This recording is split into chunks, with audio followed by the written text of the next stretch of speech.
Hello students, welcome to my channel Medical with Nursing Officer and today's topic is obsessive compulsive disorder.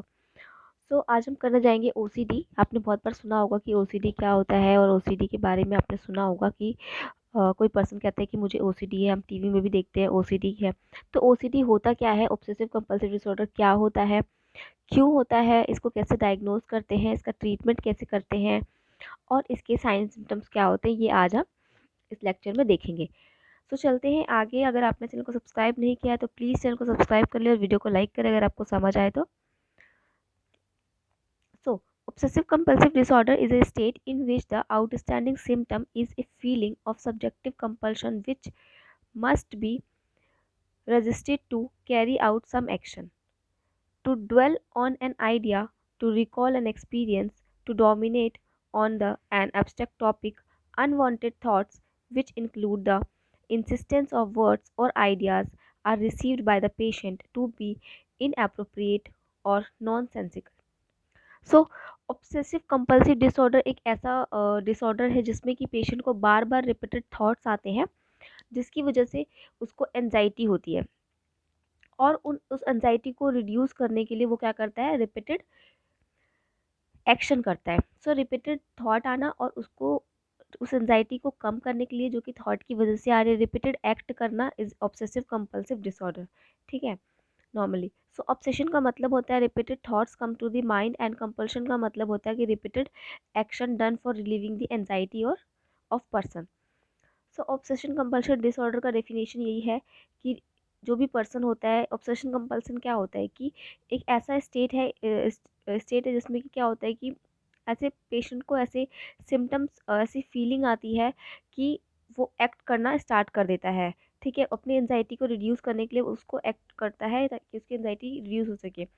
कहीं ना कहीं patient को पता होता है कि मैं ये बार बार कर रहा हूँ और ज़्यादा हो रहा है, बट फिर भी क्योंकि उसको एनजाइटी होती है अगर वो ना करे उन एक्ट्स को, इसीलिए उस एक्ट को वो करता है बार बार। ठीक है, जिससे उसको गिल्ट की फीलिंग भी होती है, एम्बेरसमेंट भी होती है। सो इस तरीके से now characteristics of obsessive compulsive disorder are कि दे आर आइडियाज, इम्पल्सिस और images which improved into conscious awareness repeatedly. They are recognised as the individual's own thought और इम्पल्सेस। ठीक है, इंडिविजुअल के अपने थॉट्स होते हैं वो जो उसके दिमाग में बार बार आते हैं। ठीक है, और impulses they are unpleasant and recognised as irrational. Patient try to resist them but it is unable to.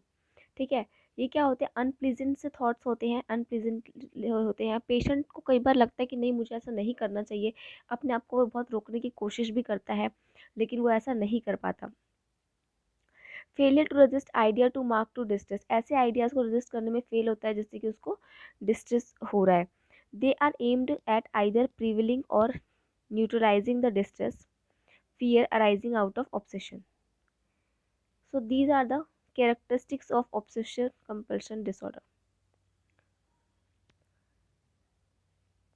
जो डिसऑर्डर है, ये द डिसऑर्डर में बिगिन इन चाइल्डहुड। ठीक है, चाइल्डहुड्स में भी हो सकता है लेकिन मोर ऑफन बिगिन ये एडोलेसेंस में होता है और रेयरली अडल्टहुड में होता है। ठीक है, एडोलेसेंस जो एज होती है वहाँ पर मोस्टली देखने को मिलता है। It is equally common, man और वुमेन दोनों में ही कॉमन है, ऐसा नहीं है कि वुमेन में ज़्यादा होता है और मैन में कम होता है। The course is usually chronic.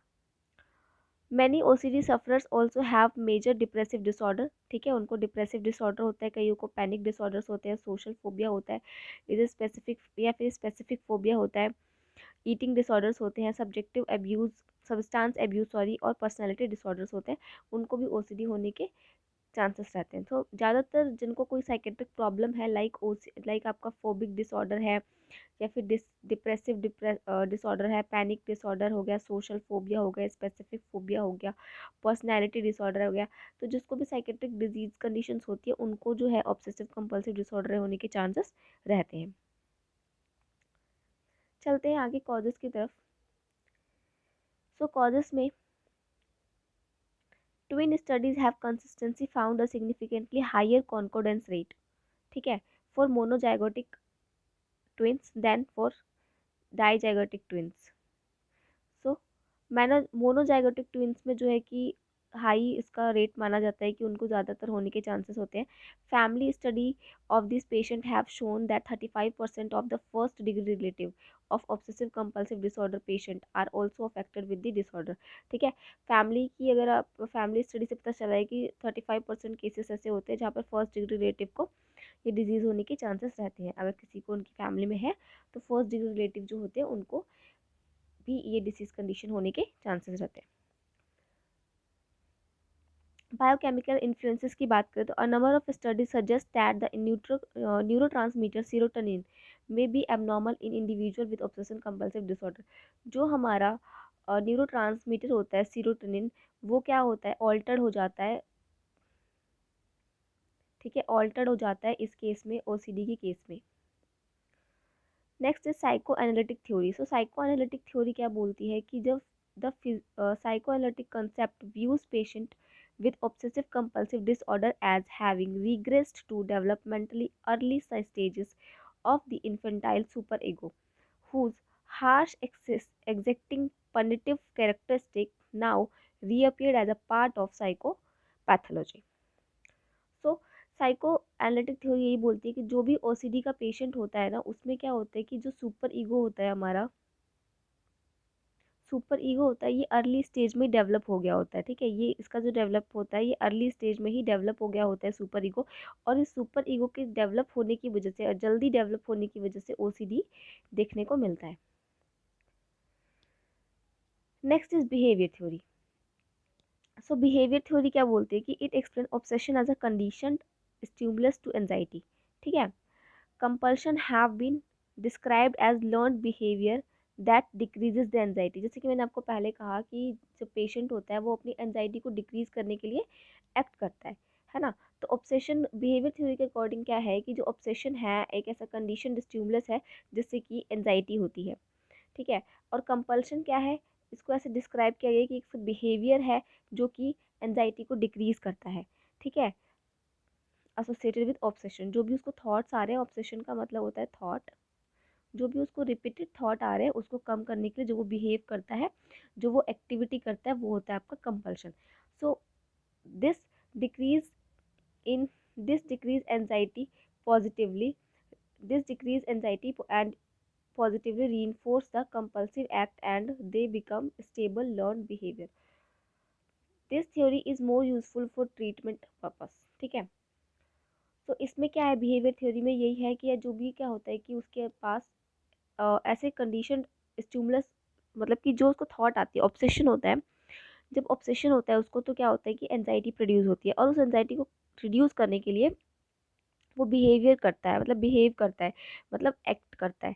तो जो वो एक्ट करता है ना, धीरे धीरे उसकी आदत बन जाती है। ठीक है, धीरे धीरे उसका लर्न बिहेवियर हो जाता है, वो धीरे धीरे उसका एक्ट करने का आदत ही बन जाता है। तो इसीलिए बिहेवियर थ्योरी में यही बताया गया है। सो आई होप आपको डेफिनेशन और कॉजेस समझ आ गए होंगे। Next is clinical features. So clinical features में आपका आता है ऑब्सेशनल थॉट्स। ऑब्सेशनल थॉट्स क्या होते हैं कि ये रिपीटेड थॉट्स होते हैं जो कि पेशेंट के माइंड में आते हैं। They are usually unpleasant and shocking to the patient and may be obscene और ब्लेसमस। मतलब कि क्या है कि जैसे कि उसके माइंड में बार बार थॉट आते हैं, जैसे कि आप में एग्जांपल लिखा हुआ है आपका, कंटामिनेशन से रिलेटेड थॉट्स आते हैं रिपीटेड उसको। ठीक है, डाउट्स होते हैं बार बार, ऑर्डरलीनेस से रिलेटेड, इम्पल्सिस और सेक्सुअल इमेजनरी। जैसे कि ऑब्सेशनल थॉट्स का क्या मतलब है कि उसको बार बार ऐसे थॉट आएंगे कि उसका हाथ गंदा तो नहीं है, तो अपने हाथ को बार बार वो वॉश करेगा। तो जब वो बार बार वॉश करेगा, दिन भर में 20 से भी ज़्यादा बार तक वो वॉश करता है अपने हाथों को। और कई बार तो पेशेंट इतना ज़्यादा वॉश करते हैं कि उनके हाथ बहुत ज़्यादा ड्राई से मतलब हो जाते हैं, बहुत ज़्यादा पानी में बहुत देर तक जैसे हम हाथ रखते हैं तो वो कई बार उन इतना ज़्यादा वो अपने हैंड्स को वॉश करते हैं कि उनके हाथ छिल भी जाते हैं वॉश करने की वजह से। तो क्योंकि उनको बार बार ऐसे थॉट्स आते हैं कि उनके हाथ जो है गंदे हैं, इसलिए वो बार बार उसको वॉश करते हैं। कई बार उनको ऐसे डाउट्स आते हैं कि हमने घर का लॉक लगाया है कि नहीं लगाया सही से, है ना। घर में जो लॉक है वो लगाया है कि नहीं लगाया। जैसे कि हमें भी कई बार होता है कि हम कहीं बाहर जाते हैं तो हमें लगता है कि हमने लॉक सही से नहीं लगाया और हम बार बार चेक करते हैं। या फिर जब हम गैस को ऑफ़ कर देते हैं तो हम बार बार चेक करने जाते हैं कि हमने गैस ऑफ़ किया है या नहीं किया है। है ना, रिपीटेड डाउट्स आते हैं। ठीक है, ऑर्डरलीनेस मतलब कि जब भी कुछ भी ऐसा सामान ऐसे बिखरा हुआ दिखता है तो उसको ऑर्डर में लगाने लग जाते हैं, सही से रखने लग जाते हैं कि अरेंज्ड होना चाहिए सब कुछ। ठीक है, इस तरीके से ऑब्सेशनल थॉट्स आते हैं। Next is obsessional images. Obsessional images का मतलब है ऑब्सेशनल इमेजेस का मतलब है कि जो पर्सन है उसको बहुत ही क्लियर से विविड, जिसको हम विविड बोलते हैं, विविड मतलब क्लियर, सो विविड से इमेजिन सेंसेस होते हैं, ऑफन ऑफ अ वायलेंट और disgusting kind involving abnormal sexual practices.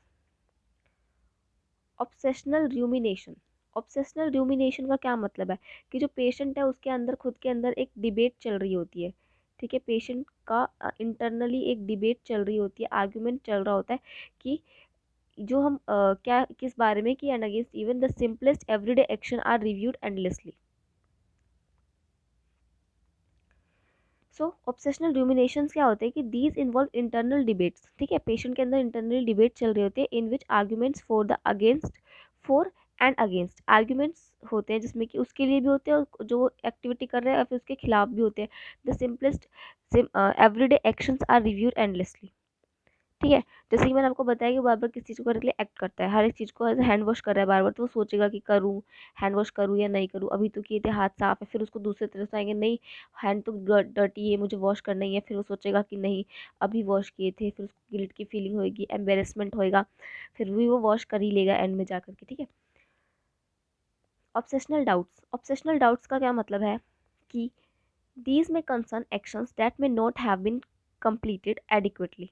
ठीक है, अगर उसने कुछ काम किया है तो उसको लगेगा कि सही से नहीं किया मैंने, है ना, सही से नहीं किया, इसको फिर उस काम को दोबारा करेगा। The obsessional often implies some danger such as forgetting to turn off the stop and not locking door. ठीक है, सो जैसे मैंने आपको थोड़ी देर पहले बताया कि डोर को बार बार चेक करना, गैस को बार बार चेक करना, इस तरीके से उसको हमेशा ऐसा लगता है कि मैंने ये काम नहीं किया है, तो डाउट चल रहे होते हैं उसके अंदर। Then obsessional impulses. Obsessional impulses का क्या मतलब है कि these are urges to perform act usually of violent or embarrassing violent and embarrassing kind such as injuring a child, shouting in church। जैसे कुछ ऐसे तरीके के काम कर देंगे जिससे उनको एम्बेरस्ड होना पड़ जाता है। ठीक है, एम्बेरसमेंट फील होती है, लाइक किसी के सामने बहुत तेज चिल्ला दिए, चर्च में खड़े हैं वहाँ बहुत तेज से चिल्ला दिया, किसी बच्चे को बहुत तेज मार दिया, है ना, तो उससे उनको एम्बेरसमेंट होती है बाद में, तो इस तरीके की वो ऑब्सेशनल इम्पल्सेस उनको जनरेट होते हैं, फिर वो एक्ट करते हैं। Then obsessional rituals. सो इसमें क्या होता है कि दीज में include both mental activities such as counting repeatedly in a special way or repeating a certain form of words and repeated but senseless behavior such as washing hand 20 or more times a day. Sometimes such compulsive act may be preceded by obsessional thoughts. For example, repeated hand washing may be preceded by thought of contamination. These patients usually believe that the contamination is spread from object to object or person to person even by slight contact, and many literally rub the skin of their hands by excessive hand washing. ठीक है, जैसे मैंने आपको बताया था कि इसमें क्या होता है कि पेशेंट जो क्या करता है कि कुछ ऐसे हैंड वॉश कर रहा है, जैसे मान लीजिए तो हैंड वॉश वो बहुत ज़्यादा बार कर लेगा, 20 से भी ज़्यादा टाइम तक कर लेगा और बार बार वॉश करेगा। ठीक है, उसको ऐसा लगेगा कि मैंने किसी भी चीज़ को टच किया तो वो भी कंटामिनेट हो गया है, थोड़ा सा भी टच हो गया तो लगेगा कि नहीं कंटामिनेट हो गया, तो फिर उस चीज़ को भी वॉश करेगा। तो इस तरीके से वो अपने हैंड्स को बार बार वॉश करता है। Then obsessional slowness. Severe obsessive idea or extensive compulsive rituals characterize obsessional slowness in relative absence of manifested anxiety. This lead to marked slowness in daily activities. So बहुत धीरे धीरे से काम करना, तो जिसकी वजह से उनके डेली एक्टिविटीज़ में भी बहुत डिले होता है, बहुत धीरे धीरे वो हर चीज़ में काम करता है। सो ये थे आपके क्लिनिकल फीचर्स। इसमें क्या होता है कि और एक और बात होती है कि इम्पेयर्ड सोशल और वर्क फंक्शनिंग, जो उसकी सोसाइटी से इंटरेक्शन है वो भी इम्पेयर्ड हो जाती है, जो उसका वर्क फंक्शनिंग पैटर्न है जहाँ पर वो भी इम्पेयर्ड हो जाता है, लैक ऑफ कंसंट्रेशन हो जाता है और जो उसका टास्क होता है उसको वो टाइम पर कंप्लीट नहीं कर पाता है। ठीक है, नाउ कैसे डायग्नोज किया जाएगा इसे? सो डायग्नोसिस इसको suggested by the demonstration of ritualistic behaviour that is irrational और एक्सेसिव। एमआरआई करते हैं, सीटी स्कैन करते हैं, जिससे पता चलता है कि जो उनका बेसल गैंग्लिया है सम पेशेंट में वो एनलार्ज होता है पॉजिट्रॉन एमिशन टोमोग्राफी करते ही एक तरीके का टेस्ट होता है जिसमें कि पता चलता है कि जो ग्लूकोज मेटाबॉलिज्म है वो इंक्रीज है, ठीक है, बेसल गैंग्लिया वाले पार्ट में। सो इस तरीके से हम इसको डायग्नोस करते हैं। देन हम फार्माकोथेरेपी में उसको एंटी डिप्रेसेंट्स ड्रग देते हैं और एंजियोलाइटिक्स देते हैं, क्योंकि एंटी डिप्रेसेंट इसलिए देते हैं क्योंकि उसको डिप्रेशन ना हो जाए, डिप्रेशन से प्रिवेंट करने के लिए, और एंजियोलाइटिक्स देते हैं क्योंकि उसको बार बार एंजाइटी हो रही है, तो एंजाइटी को रिड्यूस करने के लिए हम उसको एंजियोलाइटिक्स देते हैं। नाउ थेरेपी में हम उसको बिहेवियर थेरेपी के अंदर हम उसको exposure and response prevention techniques के थ्रू थेरेपी देते हैं। थॉट स्टॉपेज टेक्निक, ठीक है, relaxation technique, desensitisation, aversion conditioning और सपोर्टिव साइकोथेरेपी में और इसको हम ईसीटी देते हैं पेशेंट्स को रिफ्लेक्टिंग, और जो कि ट्रीटमेंट को अगर रिस्पॉन्ड नहीं कर रहा है तो हम उसको ईसीटी देते हैं, इलेक्ट्रोकन्वल्सिव थेरेपी देते हैं। So exposure and response prevention, इसमें क्या करते हैं कि this is with exposure to produce combined with response preventive technique prevention technique. For example, compulsion hand washes, compulsive hand washers are encouraged to touch, contact contaminated object and then remain from hand washing in order to break the negative reinforcement chain, ठीक है। Exposure to response prevention में क्या करते हैं, patient को जैसे कि उसी काम को हम, जैसे पेशेंट क्या कर रहा था कि बार बार अपने हैंड को वॉश कर रहा था क्योंकि उसको लग रहा था कंटामिनेशन है, तो इसमें हम पेशेंट का जो हैंड है उसको कंटामिनेशन से टच कराते हैं, फिर उसको मतलब कि एक नेगेटिव रीइंफोर्समेंट कराते हैं, जैसे कि मतलब नेगेटिव रीइंफोर्समेंट को ब्रेक करने के लिए, जैसे वो बार बार हैंड वॉश कर रहा है, दैट इज नेगेटिव रीइंफोर्समेंट। तो उसको ब्रेक करने के लिए हम क्या करेंगे, पेशेंट को हैंड वॉश नहीं करने देंगे, और ऐसा करने से उसका जो चेन है, जैसे कि कॉन्टिन्यूस हैंड वॉश कर रहा था, वो ब्रेक डाउन हो जाएगा। थॉट स्टॉपेज टेक्निक बहुत ही अच्छी टेक्निक है। इसमें क्या होता है कि जब पेशेंट के माइंड में रिपीटेड थॉट्स आते हैं, है ना, पेशेंट के माइंड में रिपीटेड थॉट्स आती हैं, तो उस थॉट्स को रिमूव करने के लिए क्या करते हैं कि पेशेंट को बोलते हैं कि जब भी आपके माइंड में वो थॉट आए, ऐसा लगे कि नहीं मुझे इस काम को करने की थॉट्स आ रहे हैं, तो उस टाइम में आपको क्या करना है, ऐसे स्टॉप बोलना है, ठीक है, कमांड करना है स्टॉप, एकदम से जब पेशेंट स्टॉप बोलेगा तो उसके जो भी थॉट्स आ रहे होते हैं वो रुक जाते हैं, इस तरीके से। देन रिलैक्सेशन टेक्निक देते हैं हम पेशेंट को, ठीक है। इसमें क्या करते हैं, हम डीप ब्रीदिंग एक्सरसाइज कराते हैं पेशेंट को, डीप ब्रीदिंग एक्सरसाइजेस कराते हैं और मसल रिलैक्सेशन टेक्निक देते हैं, म्यूज़िक थेरेपी देते हैं, ठीक है, म्यूज़िक थेरेपी देते हैं। नेक्स्ट हम उसको डिसेंसिटाइजेशन टेक्निक के थ्रू भी ट्रीट करते हैं। देन एवर्सिव कंडीशनिंग थेरेपी देते हैं, ठीक है, एवर्सिव कंडीशनिंग थेरेपी। इसके बाद हम उसको कुछ सपोर्टिव साइकोथेरेपीज देते हैं, जिसमें कि हम उसको ईसीटी भी देते हैं, ठीक है। सपोर्टिव साइकोथेरेपी में मेडिसिन वगैरह तो आपकी आ गई, देन उसको इमोशनल सपोर्ट हो गया, साइकोलॉजिकल सपोर्ट हो गया। उसके बाद अगर हम पेशेंट को ईसीटी देते हैं, अगर जो कि ट्रीटमेंट को रिस्पॉन्ड नहीं कर रहा है इसी तरीके से, तो हम उनको इलेक्ट्रोकन्वल्सिव थेरेपी प्रोवाइड कराते हैं। So these are all about obsessive compulsive disorder. I hope आपको लेक्चर समझ आया होगा। अगर आपको लेक्चर समझ आया तो वीडियो को लाइक करें और चैनल को सब्सक्राइब करना ना भूलें।